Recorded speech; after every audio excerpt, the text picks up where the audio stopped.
23ാമത് south Indian കോൺഫറൻസും 10ാമത് ദേശീയ കോൺഫറൻസുമായ സൈലെക്സ് 2024 ശനിയാഴ്ച അഹല്യ ക്യാമ്പസിൽ നടക്കും.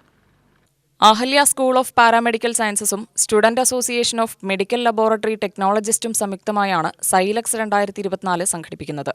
രാജ്യത്തെ ഏറ്റവും വലിയ മെഡിക്കൽ ലബോറട്ടറി പ്രൊഫഷണൽ കോൺഫറൻസായ സൈലെക്സ് 2024 കേരളത്തിനകത്തും പുറത്തുമുള്ള 40ഓളം മെഡിക്കൽ ലബോറട്ടറി പാരാമെഡിക്കൽ കോളേജുകളിലെ 3000ഓളം വിദ്യാർത്ഥികളും അധ്യാപകരും ലബോറട്ടറി പ്രൊഫഷണലുകളും വിവിധ കമ്പനികളും പങ്കെടുക്കും. വിദ്യാർത്ഥികളുടെ അക്കാദമിക നിലവാരമുയർത്തുന്നതിനായി വർക്ക്ഷോപ്പുകളും സെമിനാറുകളും വിവിധ അക്കാദമി മത്സര ഇനങ്ങളും കലാവിരുന്നും നോൺ അക്കാദമിക് മത്സര ഇനങ്ങളും ഉൾപ്പെടുത്തിയിട്ടുണ്ട്.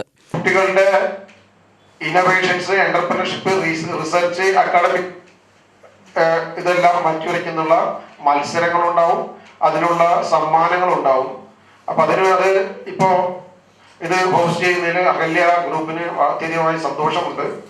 അത് എല്ലാ കാലങ്ങളിലും നിങ്ങൾ ചെയ്യുന്നത് പോലെ തന്നെ ഇപ്പോഴും ഈ പ്രോഗ്രാമിനും സകല സഹായ സഹകരണങ്ങളും നൽകണം എന്ന് അഭ്യർത്ഥിക്കുന്നു. പിന്നെ ഈ സ്റ്റുഡൻസിനെ മോട്ടിവേറ്റ് ചെയ്യണം. പിന്നെ ശരിക്കും പറഞ്ഞു കഴിഞ്ഞാൽ ശരിക്കും ഇത് പെയ്ഡാണ്. അതുകൊണ്ട് തന്നെ ഈ പാർട്ടിസിപ്പേഷൻ ഒരു സംശയമില്ല. 3102 കാൻഡിഡേറ്റ്സ് പെയ്ഡ് ചെയ്തു. 3300 പേയ്മെന്റ് നടത്തിയിട്ടാണ്, ഓൺലൈൻ അപ്ലിക്കേഷൻ കൊടുത്ത് പേയ്മെന്റ് നടത്തിയിട്ടാണ് ഇത് ചെയ്യുന്നത്. കോളേജുകളിൽ നിന്നും ബസ്സുകളിലൊക്കെ ആയിട്ട് ഇങ്ങോട്ട് വരും. വലിയൊരു മെഗാ ഇവന്റ് ആണ്. Ahalya group institutions academy vice president EPB Rajithan, Ahalya hospitals chief medical director doctor Suresh Babu, Ahalya school of paramedical sciences principal doctor Sreejith M. Nair എന്നിവർ വാർത്താസമ്മേളനത്തിൽ പങ്കെടുത്തു. UTV news, Palakkad.